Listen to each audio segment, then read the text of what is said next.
Hello guys, नमस्कार। स्वागत है आप सभी का बीटेक फॉर टेक में। आज के लेक्चर में हम लोग डिस्कस करने वाले हैं व्हाइट रिवॉल्यूशन के। वीडियो को शुरू करने से पहले रिवॉल्यूशन के बारे में कुछ एग्जांपल बताना चाहता हूं ताकि आपको इस चैप्टर के बारे में बहुत अच्छे तरीके से समझ में आए। सबसे पहले आपको ये जो रिवॉल्यूशन वर्ड है इसको समझना बहुत आवश्यक है। अगर बात करें रिवॉल्यूशन का, तो रिवॉल्यूशन का हिंदी क्या होता है? रिवॉल्यूशन का मतलब होता है क्रांति, यानी कि किसी क्षेत्र में क्रांति आ जाना। अगर रिवॉल्यूशन का डेफिनेशन देखा जाए तो हर क्षेत्र में रिवॉल्यूशन का डेफिनेशन चेंज होता है। जैसे रिवॉल्यूशन अगर पॉलिटिकल के बारे में बात करें तो वो पॉलिटिकल क्रांति हो जाता है। यहाँ पे व्हाइट रिवॉल्यूशन है तो ये दूध की क्रांति के बारे में डिस्कस कर रहा है। अगर युद्ध को डिफाइन किया जाए तो वहाँ का रिवॉल्यूशन अलग डेफिनेशन हो जाएगा। प्लेनेट के ऑर्बिट में अगर सैटेलाइट ऑर्बिट करता है तो वहाँ पे रिवॉल्यूशन अलग डेफिनेशन हो जाएगा। तो अलग अलग जगहों पे रिवॉल्यूशन का अलग अलग डेफिनेशन निकल के आते हैं। तो यहाँ पे सफेद क्रांति के बारे में है। सफेद क्रांति यानी कि दूध के क्रांति आई थी। तो चलिए अब आज का मेन टॉपिक शुरू करते हैं व्हाइट रिवॉल्यूशन के बारे में। व्हाइट रिवॉल्यूशन का फर्स्ट सब टॉपिक है ऑपरेशन फ्लड, यानी कि व्हाइट रिवॉल्यूशन को ऑपरेशन फ्लड के नाम से भी जाना जाता है। 1970 में नेशनल डेयरी डेवलपमेंट बोर्ड के द्वारा एक ऑपरेशन फ्लड प्रोग्राम लॉन्च किया गया था, जो दुनिया को ग्रामीण क्षेत्रों के विकास के लिए सबसे बड़ा प्रोग्राम लॉन्च किया गया था। सेकंड पॉइंट है, it created a national milk grid linking milk producers through out India with consumers in over 700 towns and cities, reducing seasonal and regional price variation while ensuring that the producers get a major share of the price consumers pay by cutting out middlemen। इसका मतलब ये होता है कि operation flood के तहत भारत में दूध उत्पादकों को यानी कि मिल्क फार्मर को 700 से अधिक मोहल्ले, गांव, शहर के उपभोक्ता के साथ जोड़ने के लिए एक राष्ट्रीय दूध ग्रिड बनाया था।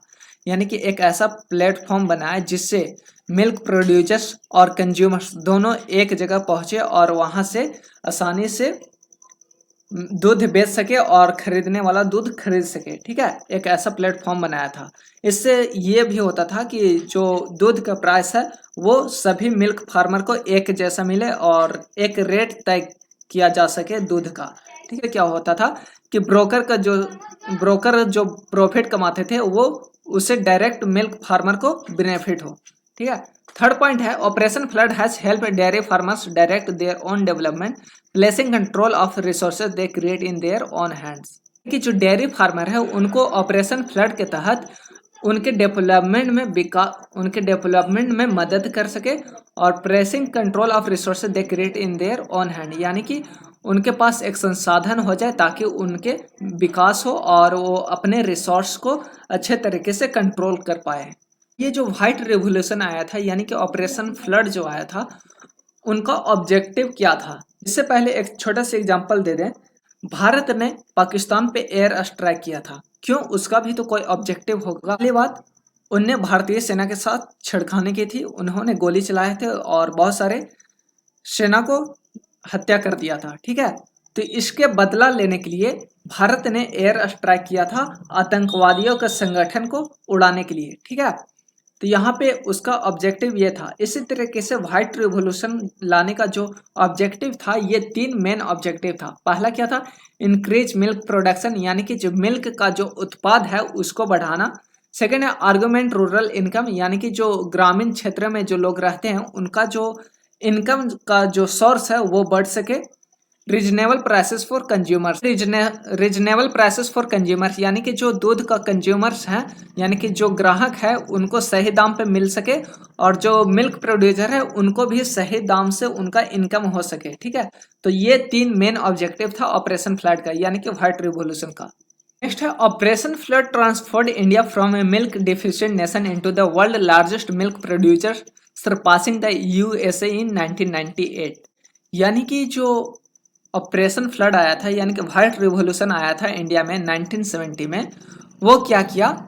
भारत को मिल्क डिफिशिएंट कंट्री माना जाता था, यानी कि दूध का डिफिशिएंट माना जाता है, यानी कि भारत में दूध का प्रोडक्शन बहुत कम होता था और दूध सही मात्रा में अवेलेबल नहीं होता था जितना रिक्वायरमेंट होता है इंसान को। ठीक है, तो मिल्क डिफिशिएंट था पहले अपना भारत। उसके बाद जब 1970 में व्हाइट रिवॉल्यूशन लाया गया ऑपरेशन फ्लड के तहत, तो यहाँ पे क्या हुआ कि 1998 में यूएसए को पछाड़ दिया। दुनिया भर में भारत वो सबसे ज्यादा मिल्क प्रोडक्शन करने लगा। नेक्स्ट पॉइंट है इट डबल मिल्क अवेलेबल पर person and made dairy farming India's largest self sustainable rural employment generator. पहले जो भारत था वहाँ पर जितना एक आदमी का दूध का रिक्वायरमेंट होता था वो पूर्ति नहीं होता था, लेकिन ऑपरेशन फ्लड के बाद जब व्हाइट रिवॉल्यूशन आया तो अब जो दूध प्रोड्यूस होता है इंडिया में एक आदमी का जो रिक्वायरमेंट होता है उससे दोगुना प्रोड्यूस करता है and made dairy farming India's largest self sustainable rural employment generator. Milk का दोगुना उत्पाद करने के अलावा डेयरी फार्मिंग को भारत का सबसे बड़ा आत्मनिर्भर ग्रामीण रोजगार भी जनरेट किया है। नेक्स्ट पॉइंट है all this was achieved not merely by mass production but by production by the masses. The process has been called the white revolution. भारी मात्रा में दूध का प्रोडक्शन किया जाता है लोगों द्वारा, इसी को सफेद क्रांति भी कहा जाता है, यानी कि व्हाइट रिवॉल्यूशन भी कहा जाता है। अब सफेद क्रांति यानी कि व्हाइट रिवॉल्यूशन लाने वाले कौन थे, और जो सफेद क्रांति लाए थे उसको फादर ऑफ व्हाइट रिवॉल्यूशन का नाम से जाना जाता है। ठीक है, तो ये जो सफेद क्रांति आया था भारत में 1970 में, ये वर्गीस कुरियन द्वारा लाया गया था और इनके जन्म दिवस पे नेशनल मिल्क डे भी मनाया जाता है 26 नवंबर को। इनका जन्म 26 नवंबर 1921 को हुआ था और इनका देहांत 9 सितंबर 2012 में हो चुकी थी। व्हाइट रेवोल्यूशन है ये 3 फेज में आया था, यानी कि ऑपरेशन फ्लड 3 फेज में बांटा गया था। जैसे मेंस या फिर और कोई कम्पिटिटिव एग्जाम होता है ना, वो ऑनलाइन कैसे लेते हैं, फेज वाइज लेते हैं। फेज 1 में 1970 से 1980 के बीच में जो रेवोल्यूशन आया था व्हाइट रेवोल्यूशन, इसको फेज 1 दिया गया था और ये was financed by the sale of skimmed milk powder and butter of oil gifted by the European Union through the World Food Programme. और ये विश्व खाद्य कार्यक्रम के माध्यम से यूरोपीय संघ द्वारा उपहार में दिए गए स्किम्ड मिल्क पाउडर और बटर ऑयल की बिक्री से वित्त पोषित किया गया था। Second by during its first phase Operation Flood linked 18 of India's premier milk shed with consumers and India's 4 major metropolitan cities like Delhi, Mumbai, Kolkata and Chennai. Bharat के 4 प्रमुख महानगर जैसे दिल्ली, मुंबई, कोलकाता और चेन्नई में कंज्यूमर के साथ भारत के 18 प्रमुख मिल्क शेड को जोड़ा था। Now next point है by the end of this phase there were 13,000 village dairy cooperative covering 15,000 farmers। यानी कि पहले चरण के अंत तक 23,000 ग्रामीण डेयरी सहकारी समितियां थी जिनमें 24,000 किसान जुड़े हुए थे।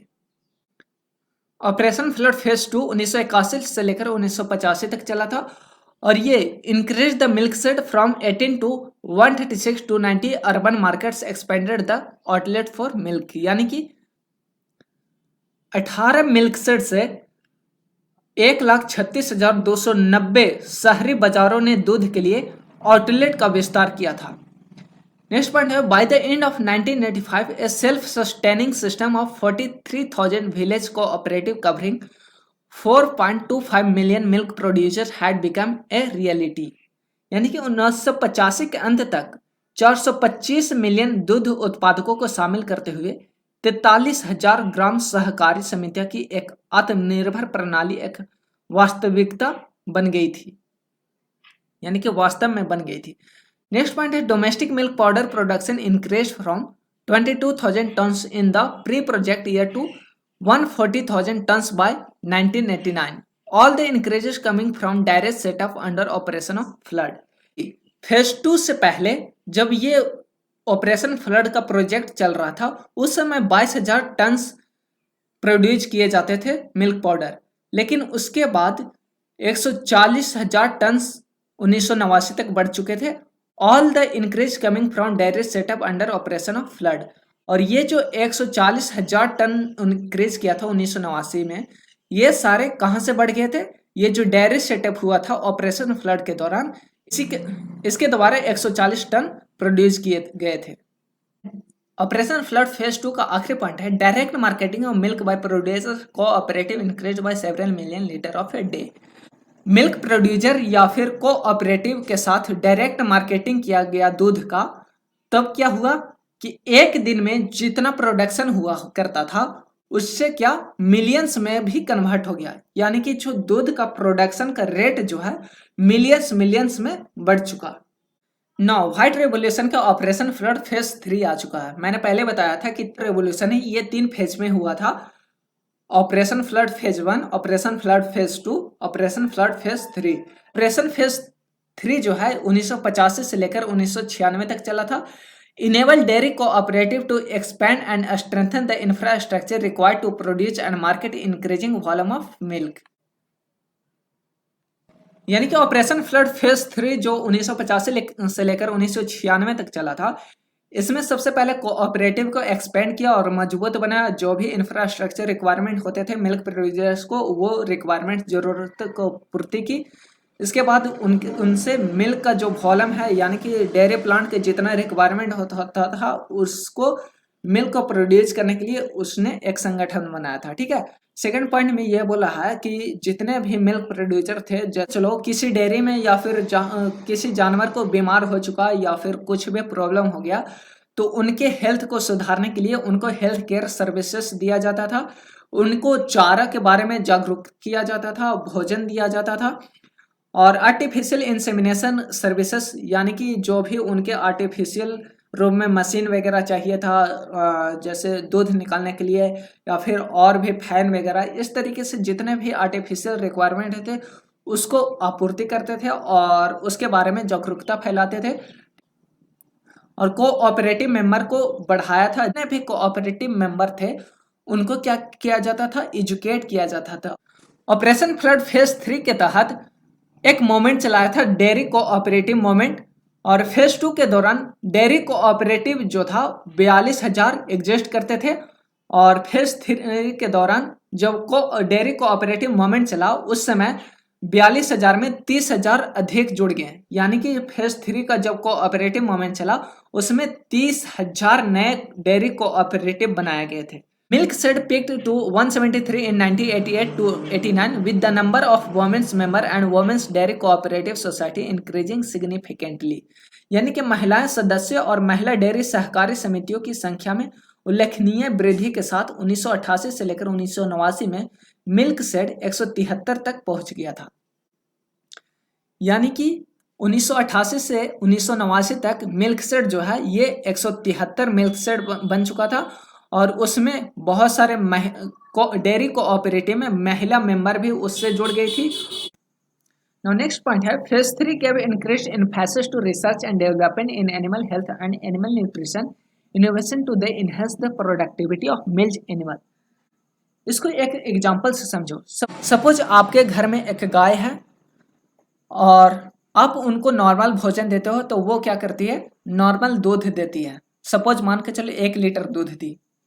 अगर जैसे आप ग्रास उसको डेली दो तो क्या करती हो सकती है मिल्क में वृद्धि है। यानी कि गाय जो दूध देने का कैपेसिटी था 1 लीटर, वो 1.25 लीटर देने की कैपेसिटी बढ़ा दी। उनको आप खल्ली देने लगे, उसके बाद चोकर वगैरह जो भी उनके डाइट होते हैं अच्छे तरीके से डाइट देने लगे, तो 1 लीटर दूध के जगह पे 2 लीटर दूध देने लगा।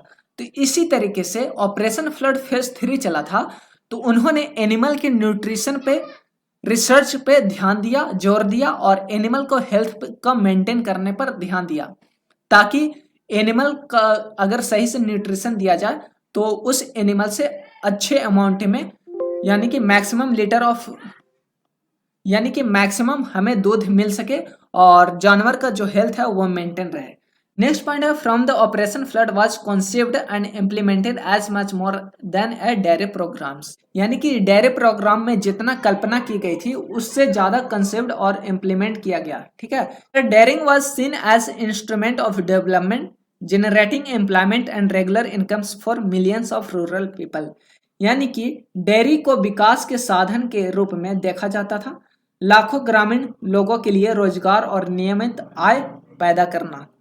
यानी कि ऑपरेशन फ्लड जो है ये रूरल में जितने भी गांव में लोग रहते हैं उनको एक जॉब क्रिएट करना और वहां पे इनकम सोर्स क्रिएट करना,